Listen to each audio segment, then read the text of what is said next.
Picture two people, same town, same high school, same graduation photo on the same wall.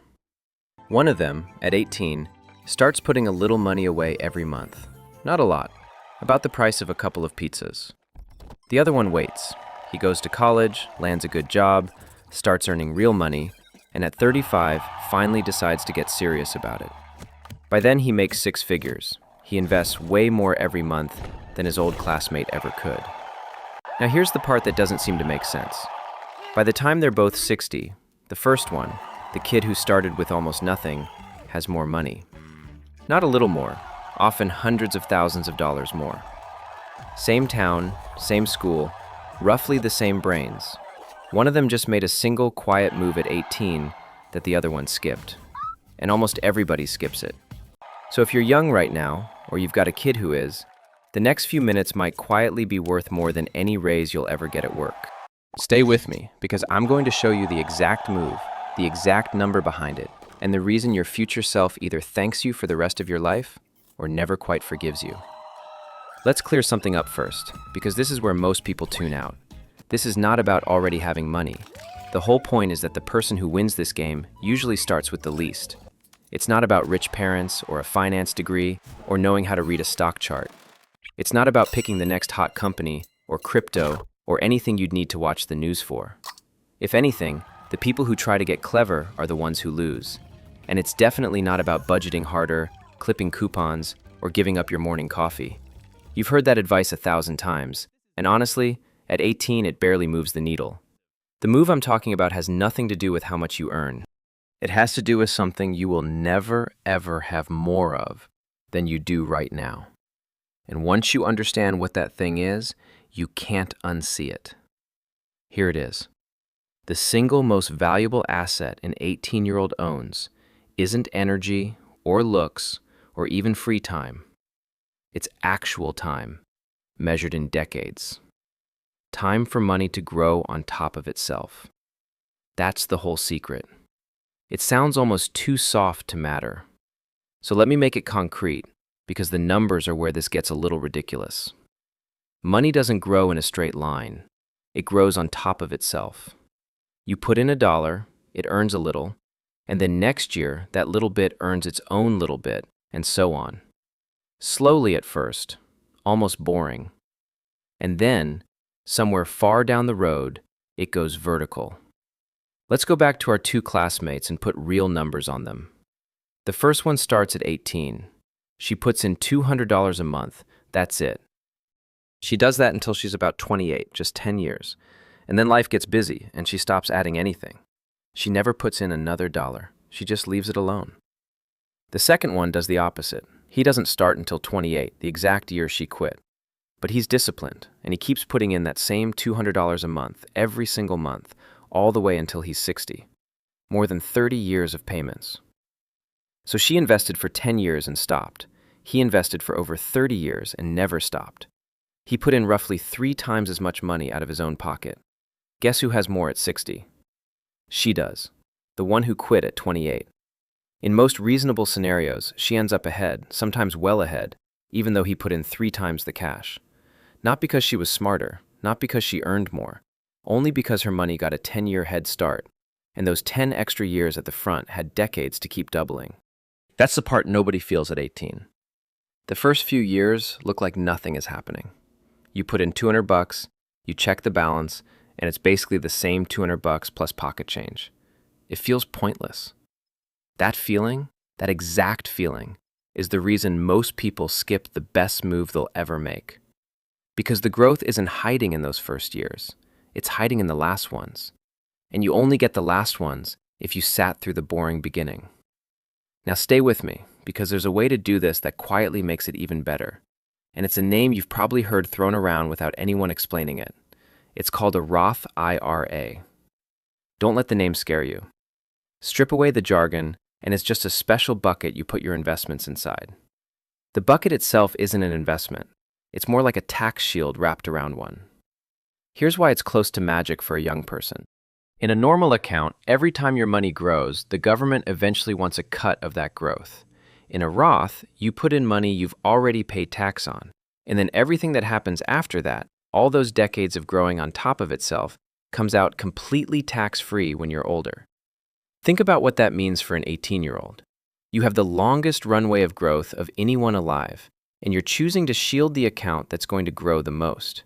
The person who opens this at 18 and the person who opens it at 45 are not playing the same game. One of them is protecting 50 years of growth, the other is protecting 20. And here's the quiet kicker most people don't know. With this kind of account, the money you put in yourself, your own contributions, can generally be pulled back out without penalty if you truly need it. So the usual excuse, "What if I need the money?" mostly falls apart. You're not locking it in a vault you can never touch. You're planting it. There's one catch, and it's a fair one. To put money into this account, you need earned income. Money from a job. A real paycheck, a summer gig, tips, a part-time thing, even self-employment counts. Birthday money from grandma doesn't. But the moment a teenager has a real job, even a small one, this door swings open. And almost no 18-year-old walks through it, because nobody ever tells them it's there. Let me say the obvious thing out loud, because I know what you're thinking. $200 a month is a lot for a teenager. Maybe you can't do $200. Fine, that's not the point. The point is starting it all. Watch what even a tiny amount does. Say you can only manage $50 a month at 18, the price of one night out. If you do just that and let it sit for the long haul, you're very likely looking at a six-figure pile by retirement, from an amount of money you genuinely won't miss. The exact figure depends on the market, and some years it'll drop and scare you, but the direction over decades has been remarkably stubborn in one direction, and the engine behind it is the same every time. Small money plus a stupid amount of time equals a number that doesn't look like it should be possible. And before you tell yourself you'll just start later, once you finally earn more, look at our two classmates one more time, because that little story is the whole ballgame. The late starter wasn't lazy, and he wasn't dumb.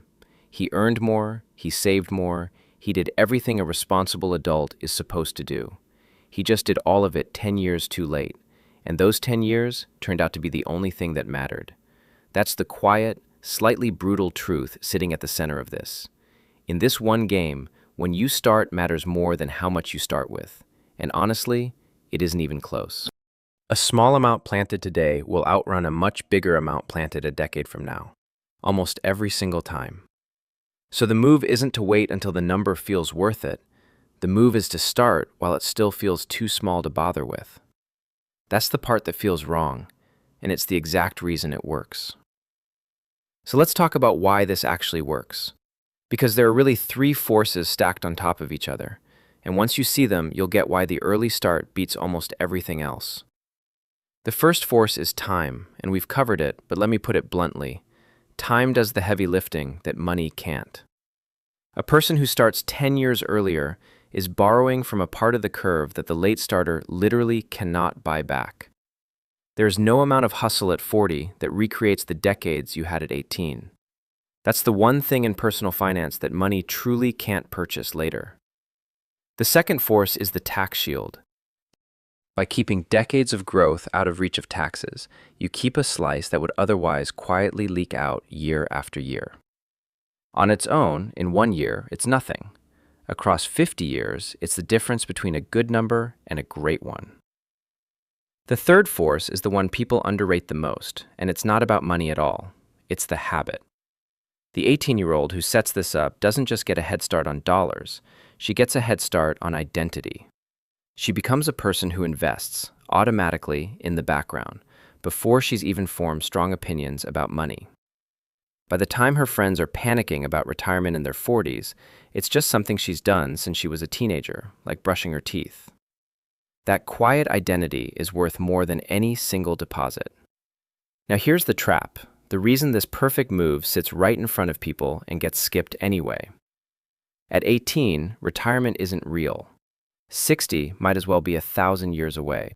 Your brain genuinely cannot feel a version of you that old.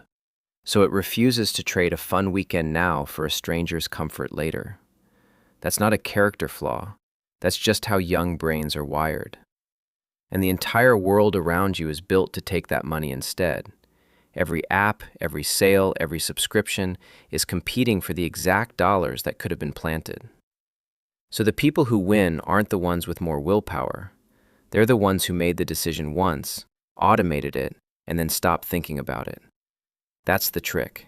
You don't rely on being disciplined every month for 40 years. Nobody is. You set it up so the boring, correct thing happens on its own while you go live your life. Which brings us to what to actually do today if you're young or you're sitting next to someone who is. I'll keep it simple because simple is what gets done. Step 1. Get even a small amount of earned income. A real job, however modest. That's the key that unlocks the whole thing. Step 2. Open that Roth account. You can do it online with any of the big, well-known investment companies for free in about the time it takes to set up a new social media profile. If you're under 18, a parent can open a version of it with you in your name. Step 3. Set up an automatic transfer. Whatever you can stand, $50, even $25. Pick a number that doesn't hurt, because a number that hurts is a number you'll quit. The amount matters far less than the fact that it happens every month without you touching it. Step 4, and this is where people mess it up. Don't try to be clever with what's inside. You don't need to pick winning companies. The simplest, most boring choice, a single fund that just owns a little piece of basically the whole market, has quietly beaten most of the experts over time. Buy the boring thing, set it, and then genuinely forget it. Step 5. Leave it alone. The market will drop sometimes. It will look scary on the news. The people who win are the ones who do nothing during those moments. Boring is the strategy. Boring is the whole strategy. That's it. That's the entire move. A small amount in the right bucket, started absurdly early, left completely alone. It is almost insultingly simple, and it will out-earn nearly every complicated thing you could ever try. Let me leave you with the thing that I hope sticks, long after you forget the numbers. We spend our whole lives trying to turn time into money. We trade our hours for a paycheck. We rush. We chase the next raise. But there's exactly one window where it runs the other way, where money turns into time, where a few small dollars, planted early, quietly buy you decades you'll never have to work for later. That window is widest the younger you are. At 18, you are in the one currency that actually matters here, richer than the doctor, richer than the lawyer, richer than your future self will ever be again. You just can't see it yet because it's wearing the disguise of a balance that looks like almost nothing. The person who understands that at 18 looks a little foolish for a few years, putting away money that seems to do nothing. And then they spend the rest of their life looking like a genius. So if you take one thing from all this, let it be this. The best time to make this move was the day you got your first paycheck. The second best time is today. Go plant something small, then go live your life, and let those quiet decades do the rest.